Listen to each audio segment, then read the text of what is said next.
지난 영상에서 우리는 휴양지로 친숙한 태평양 섬에 어떤 비극적인 역사가 있었는지, 왜 섬 주민의 40% 이상이 한국계 후손으로 구성되었는지 알아보았죠. 하지만 다루지 않은 역사가 있습니다.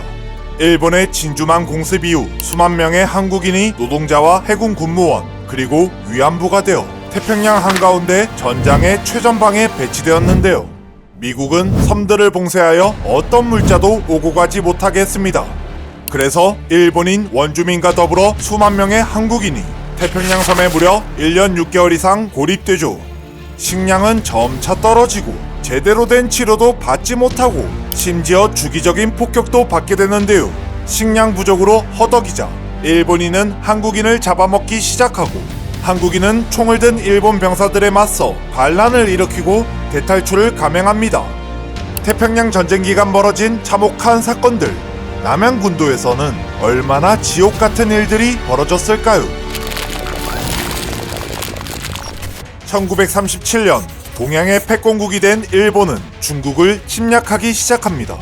그리고 1941년 12월 7일 일본의 진주만 공습을 시작으로 미국과 일본의 전쟁, 즉 태평양 전쟁이 발발합니다. 태평양 전쟁을 미국의 일본 석유 공급 제재나 독일과 일본의 동맹 등 단편적인 이유로 발생했다고 생각하는 경우들이 있는데요. 사실 이 전쟁은 무려 40년간이나 양국이 준비한 전쟁입니다. 그래서 태평양 전쟁 초기 일본은 계획한 대로 필리핀과 괌, 싱가포르 등 태평양을 중심으로 넓은 지역을 장악하기 시작했죠. 일본은 미국, 영국, 호주, 중국 등 여러 나라와 전투를 했는데요. 무려 40년 동안이나 준비한 전쟁인 만큼 일본은 잇따른 전투에서 승리를 쟁취했죠. 일본의 개전초 점령 지역을 확인해볼까요?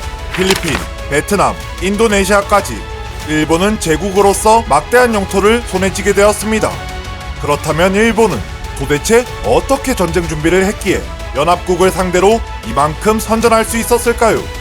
기습 공격, 2차 세계대전으로 인한 연합군의 분산 등 다양한 이유를 꼽을 수 있지만 우리가 주목할 점은 바로 불침 항공모함 전술입니다. 일본은 진주만을 공습하기 전 이미 태평양의 넓은 지역, 즉 남양군도를 점령하고 있었는데요. 일본은 남양군도 곳곳에 비행장을 포함해 군사기지를 건설하여 침몰하지 않는 항공모함을 만들었습니다. 일본은 남양군도를 통해 미국이 일본의 본토 진격을 막는 수비 거점으로 활용하는 동시에 연합군과의 해상전을 지원하는 중요한 공격 거점으로 활용했죠. 우리는 지난 시간에 수많은 한국인이 남양군도로 떠나게 된 이유를 알아보았는데요. 태평양 전쟁이 발발할 무렵 남양군도에 거주하던 노동자들은 해군 군무원으로 편입되어 가혹한 환경 속에서 군사기지를 건설하고 정비해야 했죠. 그리고 정확하게 집계되지 않을 정도로 많은 한국인이 군무원 일을 하거나 위안부 일을 하기 위해 남양군도로 가게 되었습니다. 하지만 1942년 미드웨이 해전을 필두로 연합국은 일본을 상대로 대대적인 승리를 거두기 시작하는데요. 계속되는 전투 속에서 일본의 전선은 점차 연합군 측에 의해 밀리게 됩니다. 그렇다면 연합군은 불침의 항공모함이라 불리는 남양군도를 하나씩 점령하며 전쟁을 이어갔을까요? 일본은 남양군도에 건설해둔 수많은 군사기지를 통해 연합군의 진격을 늦출 것으로 예상했죠. 하지만 연합군은 남양군도를 모두 점령하지 않고 중요 거점 지역들만 장악하며 빠른 속도로 진격합니다. 그러곤 점령하지 않은 섬들은 항공모함 역할을 할 수 없도록 봉쇄해버리기 시작하는데요. 연합군이 제공권과 제해권을 모두 장악했기 때문에 일본은 남양군도의 군사기지에 보급품을 전달하지 못하게 되죠. 미군은 각 섬에 주둔하는 일본군의 동향을 주기적으로 살펴보고 삐라와 방송을 통해 항복을 권유했는데요. 심지어 하루에도 수차례 폭격을 가하며 위협했죠. 그래서 섬들은 황폐화되고 일본군은 마음 놓고 어업 활동을 하기 어려웠는데요. 일본군이 어업 활동을 못하는 게 갑자기 왜 중요한가 싶겠지만 일본군의 식량 상황은 대단히 심각했습니다. 남양군도의 각 섬엔 일본 육군, 일본 해군, 그리고 한국인을 포함한 노동자와 원주민이 있었는데요. 미국이 주로 성능이 좋은 기계를 이용해 군사기지를 건설한 것과 달리 일본 정부는 돌강공사, 즉 인력을 동원해 빠르게 군사기지를 짓도록 명령했죠. 그래서 상당한 인원이 각 섬에 배치되었는데요. 일본군은 연합군이 섬을 고립시킬 것으로는 생각하지 않아서 장기 고립 상태를 대비하지 않았습니다. 그래서 연합군 측에 의해 보급이 끊기자 일본군의 생필품이 부족해지기 시작합니다. 이 상황을 버티기 위해 일본군은 특단의 조치를 취하는데요. 바로 자활농경, 즉 여러 섬으로 흩어져 버티는 각자 도생 전략을 펼치죠. 섬의 대소를 감안하여 2에서 30명, 4에서 50명 혹은 100여 명씩 배치 거주하게 되고 그 섬에서 생산되는 풀잎이든 나뭇잎이든 각자가 알아서 자급자족으로 연명하라는 것이었다. 하지만 식량 문제는 여전히 해결되지 않았습니다. 섬들은 환초, 즉 산호섬이기 때문에 대부분 농사 짓기가 어려웠죠. 게다가 일본군은 서로를 불신하기 시작합니다. 그 이유는 해군의 갑질 때문인데요. 남양군도로 배치된 육군은 먼저 상륙했던 해군의 명령을 받도록 편성되었습니다. 그래서 고립 상태에 빠지자 해군은 육군에게 잡리를 시켰으며 자활농경 전략을 펼칠 때도 상대적으로 식량이 부족한 지역으로 육군을 보냈죠. 게다가 방공호에 있는 식료품을 해군끼리만 나누어 먹었는데요. 이러한 갑질에 분노한 육군은 결국 해군을 상대로 대항하기 시작합니다. 해군 쪽은 밥을 할 수 있었지. 그러니까 해군이 갖고 있는 것을 훔치러 갔지. 적은 하늘 위에서 오지만 그것과는 별도로 아군끼리 먹을 것을 놓고 전쟁을 하고 서로 죽고 죽이는 심한 일을 했던 거야. 일본군은 점차 서로를 믿지 못해 분열되는데요. 1945년 마셜 제도의 밀리완초는 일본군끼리 내분이 일어나는 지옥 그 자체였습니다. 그리고 충격적인 경험담을 통해 당시의 상황을 자세히 알 수 있죠. 한밤중에 이리저리 둘러보다가 내 곁에 와 만져보고는 아직 물기가 있다. 살아있는 것 같아. 이것은 내일로 하자고. 먹혔으면 나도 거기서 마지막이야. 내가 죽으면 내 살 먹고 사라져라고 말하면 죽어간 군인들도 몇 명 있었다. 그래도 다들 그렇게 사람의 고기를 먹었어. 일본군은 해군과 육군으로 그리고 점차 개개인으로 분열되었습니다. 처음엔 식량을 지키기 위해 그리고 나중엔 스스로 몸을 보호하기 위해 혼자 지내는 것을 택했죠. 그래서 공동노동은커녕 편하게 잘 수조차 없어 살아남기가 더욱 어려워졌는데요. 심지어 아프기라도 하면 사람 고기가 될 확률이 더욱 높아졌죠. 반면 한국인들은 서로를 믿으며 공동생활을 하는 경우가 많았습니다. 구체적으로 타인을 돌보지 않게 되고 또 타인을 신용하지도 않게 되었다. 취사도 개개인이 하게 되었다. 밭도 자기 혼자서 한다. 조선인 공원은 철두철미하게 2명에서 4명의 공동생활을 지키고 있었다. 그 때문일까? 이들 공원의 아사 비율은 군인보다 훨씬 적었다. 섬 전체 인원의 약 5분의 1이 공원이었지만 종전 때는 섬에 남은 사람 중에 3분의 1이 한국인 공원이었다. 증언에 따르면 한국인은 서로를 믿으며 공동생활을 이어갔죠. 하지만 한국인들도 끔찍한 인간 사냥을 피할 수 없었습니다. 1945년 2월 23일과 27일 두 차례에 걸쳐 시루본 섬에서 일본군 중위가 고래고기라고 하면서 나누어 주어 나도 먹었다. 그 무렵 섬에 100명 정도 있는 조선인 중 2사람이 행방불명되었다. 이상하다고 생각하며 2월 28일 일본인이 소금을 만들던 이웃섬에 갔다가 인고를 발견했다. 기록에 따르면 마셜 제도 곳곳에서 굶주림을 버티지 못한 일본인들이 한국인을 잡아먹었다는 사실을 알 수 있는데요. 마셜 제도뿐만 아니라 태평양 전쟁 동안 남양군도 곳곳에서 이러한 사건이 생겨났으며 심지어 1945년 5월에 병사들의 식인행위가 너무 심각해지자 군대 지도부가 사람을 먹은 병사 전원을 총살형으로 집행한 적도 있죠. 게다가 일본인의 식인행위는 남양군도에 고립되었을 때만 발생한 것이 아닙니다. 무려 침투작전을 하면서도 사람을 잡아먹었죠. 1942년 7월 마셜 군도에서 한국인 식인 사건이 발생하기 3년 전에 일본은 아주 공격적인 작전을 감행합니다. 당시 전시 상황을 살펴보자면 전쟁 초기 일본이 여러 전투에서 승리했기 때문에 넓은 점령지를 확보했는데요. 하지만 일본의 예상과 달리 미국은 평화협상을 진행하지 않고 전쟁을 계속해서 이어갔죠. 그리고 1942년 4월 미국의 둘리틀 특공대가 일본의 수도인 도쿄와 오사카를 공습했는데요. 당시 일본은 남양군도를 중심으로 수비 지역을 형성하고 있었기 때문에 둘리틀 특공대가 태평양을 건너와 일본 본토를 공습한 사건은 대단히 충격적이었죠. 그래서 일본은 상황을 반전시킬 필요가 있었는데요. 그렇게 감행한 작전이 바로 포트 모르지비 작전, 통칭 에모 작전입니다. 포트 모르지비는 파푸아뉴기니 남동쪽에 있는 항구 도시로 연합국인 미국과 호주를 연결하는 중요한 거점 지역이었죠. 그래서 일본은 미국과 호주가 서로 교류할 수 없도록 막는 동시에 비스마르크 제도와 파푸아뉴기니를 안정적으로 확보해서 이후 호주를 침략하는 중요한 거점 지역으로 활용하기 위해 포트 모르지비를 점령하고자 했습니다. 하지만 1942년 5월 7일 일본의 육군 상륙 부대와 이를 엄호하기 위해 구성된 일본 해군은 미군 함대를 만나게 됩니다.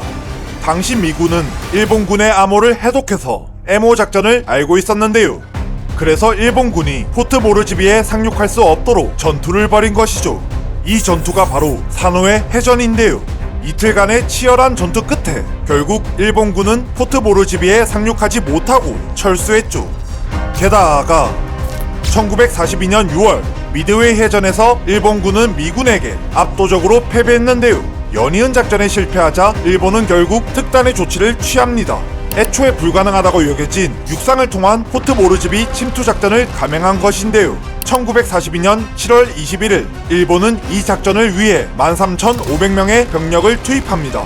그리고 제15사령대 한국인 군무원 1,191명이 함께 투입되죠. 일본군의 출발지에서 목적지인 포트 모르지비로 가는 경로는 다음과 같은데요. 일본 사령부는 영국 탐험가의 기록과 항공 정찰만을 통해 포트 모르지비까지 갈 수 있는 적절한 도로가 있을 것으로 판단했죠. 그래서 15사령대를 비행장 건설, 추가 도로 구축, 보급품 수송 등을 위해 파견했습니다. 하지만 포트 모르지비로의 진격은 힘들어도 너무나도 힘들었죠. 우선 일본 사령부의 기대와 달리 포트 모르지비까지 제대로 된 도로가 존재하지 않았습니다. 게다가 정글이 우거져 있어 행군하기 무척 고단한 지형이었으며 마차나 자동차를 통한 이동도 어려웠는데요. 단순한 정글 지형이 아니라 해발 고도가 무려 2,000에서 3,000m에 달하는 오웬 스탠리 산맥을 넘어가야 했죠. 이곳이 얼마나 험준한 지형이냐면 이 지역에 금광이 발견되었을 때도 도로를 건설하지 않고 항공을 통해 사람과 물자를 수송했을 정도였습니다. 그런데 전시 상황이기 때문에 계속해서 이동하고 있는 일본군을 찾아 정글을 헤집고 보급품을 항공 수송하기는 어려웠는데요. 그래서 육상 및 항공을 통한 보급품 수송이 어려워 일본군의 식량은 떨어지기 시작했죠. 설상가상으로 말라리아와 이질 같은 열대성 풍토병과 연합군의 게릴라 공격으로 일본군은 제대로 된 전투를 치르지도 못하고 막대한 피해를 받았습니다. 그러나 포트 모르지비는 일본군에게 무척이나 중요한 지역이었기 때문에 1942년 9월 16일 일본군은 마침내 작전 약 2달 만에 포트 모르지비로부터 50km 밖에 떨어지지 않은 이오리 바이와까지 진격하는데요. 하지만 다음날 일본군 사령부로부터 진격 정지 명령을 받죠.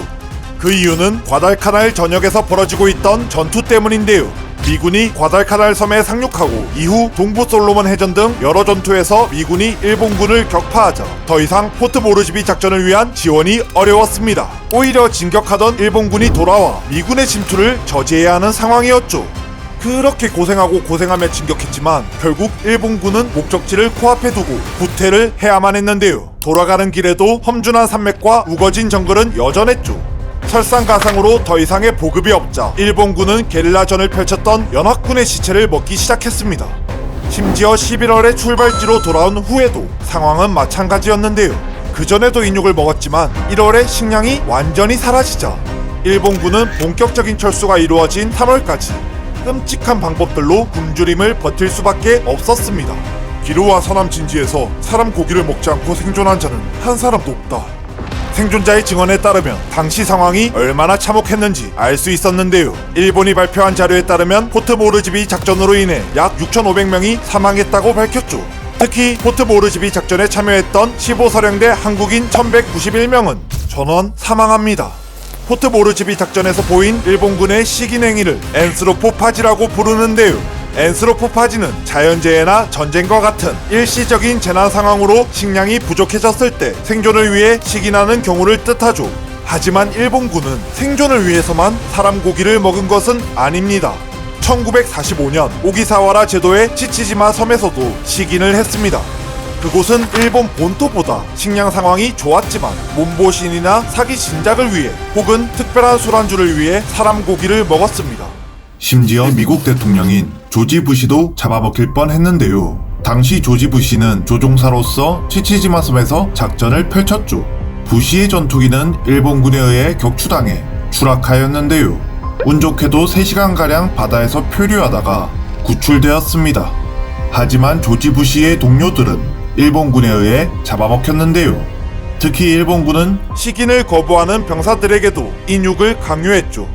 장군은 내게 미군의 처형에 대해 물으면서 인육을 얻을 수 없겠냐고 했습니다. 그래서 인육과 술 한 대를 준비시켰습니다. 그리고 태평양 전쟁 전에도 일본군은 식인을 했는데요. 1938년 중국 난징에서 위안부 생활을 했던 박영심 씨가 일본군의 식인 행위를 폭로한 바가 있죠. 일본 놈들이 어느 날 너희들이 식사도 변변히 못하고 있으니 오늘은 고깃국을 대접하겠다면서 고깃국을 주었다. 그 모습을 본 일본 군인들은 껄껄 웃으며 그 고깃국이 조선 처녀의 고기로 만든 국이다며 조롱했다. 일본군은 저들의 요구에 응하지 않았던 처녀를 죽여 가마에 넣어 끓였다. 이처럼 일본군은 식량이 부족하지 않더라도 다양한 이유로 사람을 먹었죠. 즉 엔스로포파지로 분류되는 식인 행동이 아닌 카니발리즘도 서슴지 않게 벌인 것입니다. 그렇다면 한국인은 일본군에 의해 사냥당하고 잡아먹히기만 했을까요? 맨 처음 언급한 사례인 밀리완초 식인 사건이 발생하자 분노한 한국인들은 일본군이 총으로 무장했음에도 불구하고 반란을 일으키죠.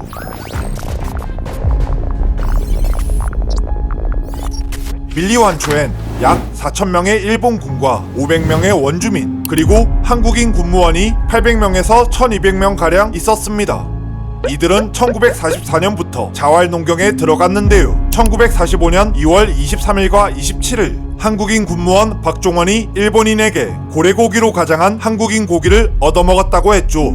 그 일이 있고 다음날 박종원이 이웃섬에서 인고를 발견했던 사건을 앞에서 살펴보았는데요. 박종원은 당시 한국인 군무원 책임자였습니다. 그래서 친구 김철남 씨를 포함해 한국인 7명에게 이 사실을 말합니다. 그러곤 일본 군인을 죽이고 섬 근처에 주둔하고 있는 미군 함정으로 도망가기로 계획하는데요. 그 이유는 이대로 있다간 일본인에게 잡아먹힐 것으로 판단했기 때문이죠. 박종원은 원주민 부족장 와탁과도 동맹을 맺었는데요. 일본군은 원주민 삶의 터전을 망가뜨렸고 심지어 미군 함정으로 도망가는 원주민을 죽이는 등 여러가지 이유로 원주민과 일본인은 사이가 나빴기 때문이죠. 사건이 발생한 치로본 섬에는 당시에 한국인 120여 명, 원주민 15명, 일본인 11명이 거주하고 있었습니다. 3월 1일 새벽 박종원과 일행은 잠들어 있는 일본군 7명을 칼로 찔러 죽이는데 성공하죠. 그러나 다음 타겟인 일본 중위는 총을 쏘며 사태를 피하는데요. 이후 상황을 파악한 일본군들이 숨으면서 한밤중에 발생한 반란 사건은 실패하게 되죠. 그리고 사건이 벌어졌을 때 한국인 한 명이 시로본 섬에서 일본군 본부가 있는 루크놀 섬으로 헤엄쳐 가는데요. 그 한국인은 일본군에게 반란 사건을 알렸습니다. 그래서 날이 밝자 완전 무장한 일본군 15명가량이 시로본 섬으로 쳐들어갔죠. 결국 반란에 실패한 한국인들은 학살당하거나 다이너마이트로 자폭하는데요. 이 사건으로 일본인 7명, 원주민 15명, 한국인 60여 명이 사망하죠. 하지만 그나마 다행히도 살아남은 한국인들이 있었는데요. 일본군이 치로본 섬에 올 때 한국인 68명이 다른 섬이나 정글 속에 숨어 있다가 17일 정도 지난 후 기적적으로 미군 함정으로 도망치는데 성공한 것이죠. 어떠신가요? 우리는 지금까지 일본군이 자행한 식인 사건에 대해 알아보았는데요. 한국인들은 연고도 없는 태평양 섬들로 끌려가 강도 높은 노역에 시달렸으며 자신의 의지와 전혀 상관없는 전쟁에 휘말렸죠. 그리고 각종 위협과 굶주림에 시달려야 했으며 일본인에게 잡아먹히기까지 했습니다. 또한 이런 어려움을 버티더라도 미군이 섬으로 쳐들어오자 일본군에 의해 자살을 강요받았으며 심지어 미군에 투항하는 것에 성공해 포로 수용소에 가더라도 전쟁터에 있는 시체를 치우는 일, 즉 동포의 죽음을 마주하는 일을 해야 했습니다. 땅이 보이지 않을 만큼 시체가 널려 있었다. 타올로 코아입을 가렸으나 그래도 냄새는 폐부를 찔렀다. 우리는 작업에 동원되었다. 산속에 가서 시체를 끌어내리는 일이었다. 불 속에 생매장된 것도 있었다. 이 시체들을 전기줄로 묶어 끌어내렸다. 이들은 무슨 죄로 이렇게 말리타양 외로운 섬에서 죽어야 했나?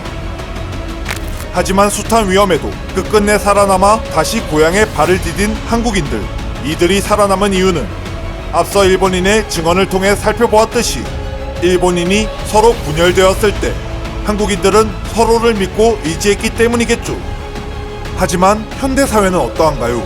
한국은 심각한 저성장과 저출산 문제를 안고 있으며 혼란스러운 국제 정세 속에서 여러 가지 외교 문제에 맞닥뜨리고 있죠.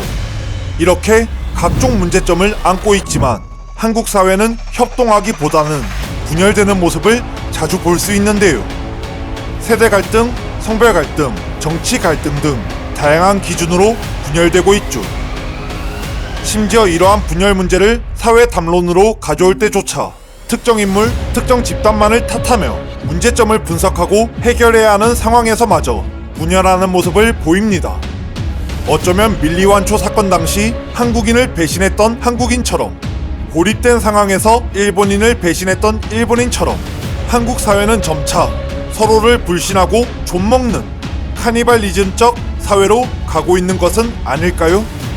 그렇다면 결국 한국 사회는 각종 문제점을 안고 있는 와중에 살아남을 수 있을까요?